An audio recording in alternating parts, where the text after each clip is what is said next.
honorables députés élus légitimes du peuple. Qu'il me soit permis de revenir sur l'appréciation remarquable de notre monnaie nationale, le franc congolais, par rapport au dollar américain. En effet, depuis septembre 2025, le franc congolais s'est apprécié par rapport au dollar américain d'environ 34,2% et 31,7% respectivement sur les marchés officiels et parallèles entre fin août et mi-octobre. Le taux de change est depuis lors stabilisé. Cette performance de votre gouvernement est le fruit de la conjugaison des efforts de la politique budgétaire et monétaire. La Banque centrale a pris des décisions visant à mettre à jour le taux de change appliqué sur les réserves obligatoires gelées en monnaie nationale, constituées sur des dépôts en devises et à intervenir sur le marché des changes. Ces actions ont été soutenues par une performance budgétaire en termes de mobilisation des recettes et de maîtrise des dépenses. Bien entendu, cette appréciation du franc congolais a des répercussions sur le niveau des prévisions budgétaires élaborées sur base des réalisations à fin juin, telles que contenues dans le projet de loi de finances pour l'exercice 2026 que j'ai l'honneur de vous présenter ce jour. Qu'il plaise à votre auguste Assemblée de me permettre de revenir sur ce point après la présentation des chiffres tels qu'arrêtés dans ce projet de loi. Honorable Président, honorables membres du Bureau, honorables députés, malgré les fortes pressions sur les dépenses engendrées par la persistance du conflit à l'Est de notre pays, l'exécution du budget de l'exercice 2025 affiche des performances remarquables.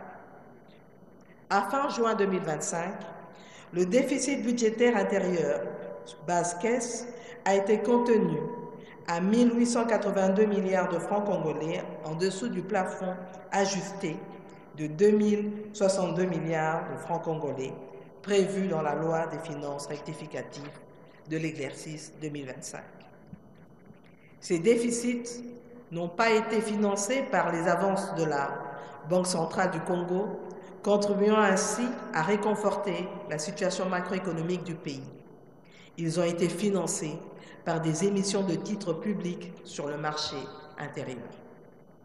À fin juin 2025, les recettes réalisées ont atteint 19 833 milliards de francs congolais et les dépenses un import de 20 211 milliards de francs congolais.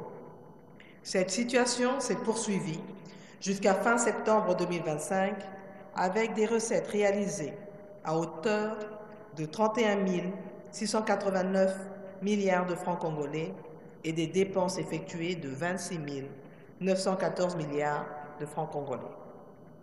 Les efforts fournis par les régies financières ont permis de compenser les pertes de recettes dans les zones sous occupation au nord Kivu et au sud Kivu et les pressions de dépenses sécuritaires.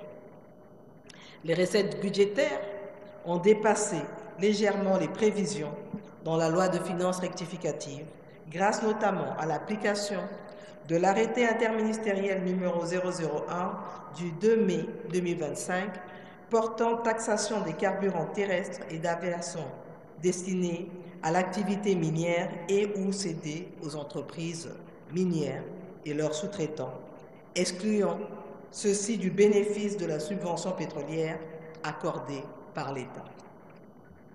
Les recettes du budget général réalisées s'élèvent à 30 508 milliards de francs congolais, représentant à 98%.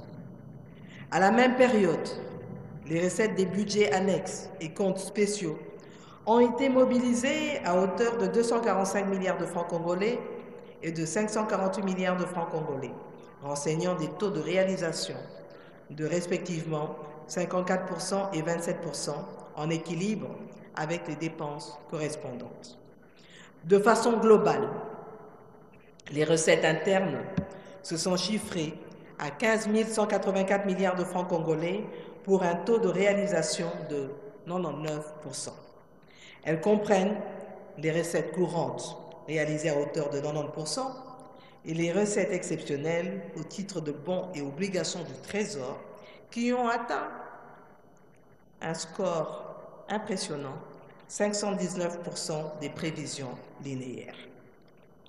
Les recettes extérieures, quant à elles, se sont chiffrées à 51% des prévisions linéaires. Cependant, la persistance du conflit armé a continué de peser lourdement sur l'exécution du budget, entraînant des ressources budgétaires plus importantes aux dépenses exceptionnelles de sécurité, compte tenu de la poursuite des combats malgré les avancées dans les pourparlers de paix. De même, votre gouvernement a fait face à la nécessité de prendre en compte les revendications de ses partenaires sociaux, entraînant des augmentations salariales de l'éducation, de la santé et de l'intégration de nouveaux magistrats. Comme retenu dans la loi de finances rectificative de l'exercice 2025, dans le cadre d'efforts de guerre, les dépenses de fonctionnement des ministères et des institutions ont été réduites de 30%. Il en est de même pour les rémunérations des mandataires publics et des chefs d'institutions. À fin juin, les dépenses exécutées atteignent 20 211 milliards de francs congolais, soit 78% des prévisions linéaires, couvrant principalement le service de la dette, le paiement régulier des rémunérations des agents et fonctionnaires de l'État, avec comme action phare le doublement depuis le mois de février de la solde du militaire et du salaire du policier, ainsi que le recrutement et la mécanisation de nouvelles unités dans l'armée et la police, la rétrocession aux provinces et aux administrations financières, les investissements tant sur ressources propres qu'extérieures, et enfin les dépenses sécuritaires et humanitaires destinées à répondre aux défis de l'Est du pays, en ce compris la prime spéciale octroyée aux militaires et aux policiers affectés dans les zones opérationnelles. Honorable Président, honorables membres du Bureau, honorables députés nationaux, élus légitimes du peuple, qu'il me soit permis de relever à votre attention les actions que votre gouvernement a mises en œuvre au travers de l'exécution du budget 2025.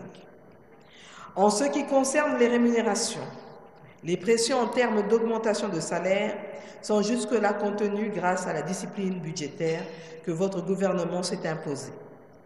Mais elles deviennent de plus en plus insoutenables, réduisant la capacité du gouvernement à orienter les ressources publiques vers les investissements structurants dont le pays a besoin.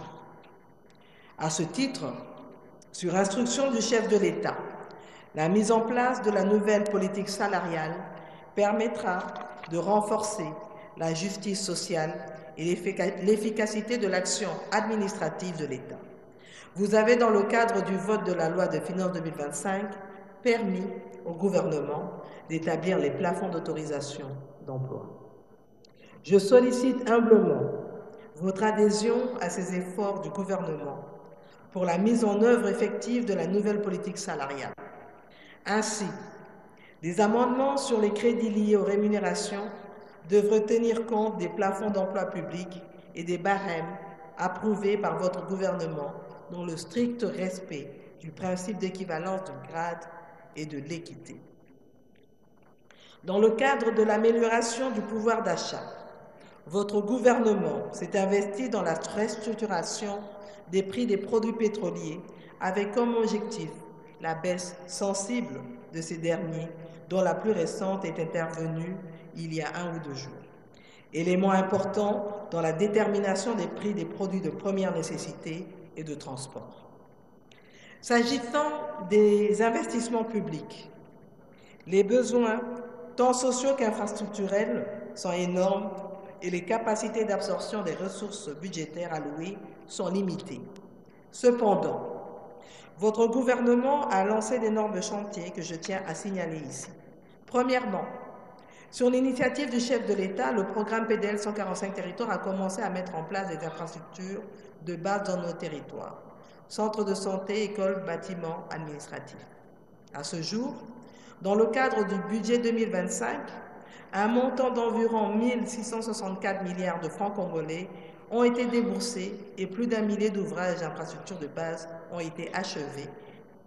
Ainsi, le gouvernement, au travers les ministères sectoriels concernés, je veux dire par là les infrastructures, l'éducation, la santé, l'intérieur, et évidemment sans oublier les finances et le budget, s'engage à renforcer, et le plan, j'allais oublier le plan, s'engage à renforcer le mécanisme de suivi et de contrôle des actions de tous les acteurs privés et publics engagés dans la réalisation de ce programme. Qu'il me soit permis de rappeler aux honorables députés, au regard de ce grand programme, la nécessité de votre participation dans les comités locaux et votre devoir d'encadrer les populations à jouir concrètement de ces infrastructures. Deuxièmement, le programme Sinon Congolais est un levier nécessaire à la mise en place des infrastructures structurantes. Dans le cadre de la loi de finances 2025, un certain nombre d'infrastructures est financé par ce programme. À ce jour, 552 millions de dollars américains ont été facturés en contre un budget initial d'1 milliard de dollars américains. Les factures couvrent notamment le paiement des travaux de construction dans la route Mbujimai-Nguba, la route périphérique sud-est et sud-ouest dans la ville de Kinshasa, telle qu'on l'a appelée les rocades, avec déjà 73,48 km et autres. Ce programme, sous mon leadership, nécessite l'adhésion de tous pour que le Congo maximise les bénéfices attendus de ce partenariat. Je pense, à mon avis, que l'accompagnement des élus du peuple dans la conduite de ce programme est essentiel, tant lors de l'examen des différentes lois de finances que lors de l'encadrement de la population pour une prise en charge effective. Troisièmement, des investissements sur fonds propres tels que les aéroports de Loano, à Lubumbashi, de Bipemba à Mbujimai, de Bunia, des travaux du port en eau profonde de Badal. Quatrièmement, les investissements sur les infrastructures routières avec nos partenaires, notamment la Banque mondiale, tels que la réhabilitation de la route nationale 1, axe Kinshasa-Kikwit, avec la BAD, avec la réhabilitation de la RN2, axe Bukavu-Goma, dont les travaux ont malheureusement été stoppés en raison de la guerre, l'Union européenne avec la réhabilitation de la RN1, axe Chikapa-Mbujimai, et finalement, les efforts inlassables de votre gouvernement en faveur de la diversification économique portent leurs fruits, tant dans le secteur agricole, où notre pays a pu éviter cette année une pénurie de maïs, que aussi dans le secteur minier. À fin décembre 2025, les perspectives budgétaires restent cohérentes aux prévisions définies dans la loi de finances rectificative. Il est prévu un équilibre global des recettes et des dépenses à hauteur de 5 692 milliards de francs congolais. Honorable Président, honorables membres du Bureau, honorables députés nationaux et élus légitimes du peuple, en ce qui concerne l'environnement économique, le projet de loi de finances de l'exercice 2026 s'élabore dans un contexte international et national contrasté où se mêlent défis persistants et opportunités nouvelles. Le dit projet de loi met en évidence les indicateurs clés de l'économie mondiale et de notre économie qui influent sur les prévisions budgétaires telles qu'harmonisées avec le Fonds monétaire international le mois dernier lors de la deuxième revue du programme de facilité élargie de crédit et la première revue du Fonds de résilience et durabilité. Selon les perspectives de l'économie mondiale d'avril 2025 du Fonds monétaire international, la croissance mondiale devrait s'établir à 3% en 2026 contre 2,8% en 2025. Cette reprise reste cependant fragile car elle se déploie dans un climat de forte incertitude. D'abord, la persistance des tensions géopolitiques, notamment en Ukraine et au Moyen-Orient, qui continuent de peser sur les marchés de l'énergie et sur les chaînes d'approvisionnement. Ensuite, l'essor des politiques protectionnistes qui fragilise le commerce mondial et accroît les coûts de transaction. Et enfin, les séquelles des crises climatiques et sanitaires récentes qui entretiennent des vulnérabilités dans de nombreuses économies émergentes. Dans les pays avancés, la croissance ne dépasserait pas 1,5% en 2026, traduisant des effets durables de la rigueur monétaire. À l'inverse, les économies émergentes et en développement progresseraient de 3,9%, tandis que la zone Afrique subsaharienne pourrait enregistrer 4,2% de croissance, portée par l'assouplissement des contraintes d'offres, la reprise de l'investissement et l'amélioration progressive des termes de l'échange. Ce paysage, à la fois porteur et incertain, invite notre pays à conjuguer prudence dans ses hypothèses et audace dans ses choix stratégiques.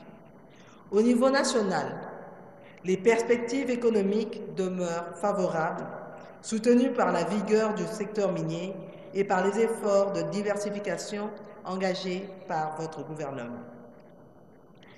Les projections du Comité permanent du cadrage macroéconomique harmonisé avec le Fonds monétaire international situent la croissance du PIB réel à 5,3% en 2026, soutenue par le secteur minier et les investissements structurants dans les infrastructures. L'inflation, quant à elle, est estimée à 4,4% en moyenne et à 6,1% en fin de période, contre 7% estimé initialement. Quant au taux de change, il se situait à 2900,3 francs congolais le dollar dans le projet de loi de finances déposé au Parlement. Cependant, il s'est observé, depuis sur le marché de change, une appréciation du franc congolais face au dollar américain, s'établissant autour de 2250 francs congolais le dollar américain à l'interbancaire, grâce à la bonne coordination de la politique budgétaire et monétaire conduite conjointement par le gouvernement et la Banque centrale du Congo. Le cadrage révisé à ce jour fixe ce taux à 2467,04 francs congolais le dollar américain. Par ailleurs, le PIB nominal devrait se situer à 225 794,03 milliards de francs congolais, soit 91,5 milliards de dollars américains, traduisant la solidité de notre base productive. Pour ce faire, j'encourage les services techniques compétents à mener une analyse holistique de la situation actuelle en tenant compte des effets de l'amélioration du pouvoir d'achat de la population sur la demande locale. Ces indicateurs témoignent d'une double dynamique. D'une part, la consolidation des fondamentaux macroéconomiques grâce à la discipline budgétaire et monétaire. D'autre part, la nécessité de poursuivre les réformes structurelles afin de rendre la croissance plus inclusive et plus résiliente. Honorable Président de l'Assemblée nationale, honorables membres du Bureau, honorables députés nationaux dignes élus du peuple, concernant les grandes orientations et priorités de la politique budgétaire du gouvernement pour l'année 2026, telles que cela rime au cadre budgétaire à moyen terme, le CBMT 2028 plutôt, il convient de souligner que 2026 est une année charnière. Elle doit être à la fois l'année de la consolidation, de la stabilisation et de la relance. L'orientation budgétaire que nous soumettons s'inscrit résolument dans la trajectoire fixée par le CBMT 2026-2028. Ce document stratégique prévoit une pression fiscale moyenne de 14% sur la période contre 12,5% estimé à fin 2025. Cet effort traduit la volonté du gouvernement, de votre gouvernement, d'accroître durablement les capacités financières de l'État afin de répondre aux besoins pressants de notre peuple.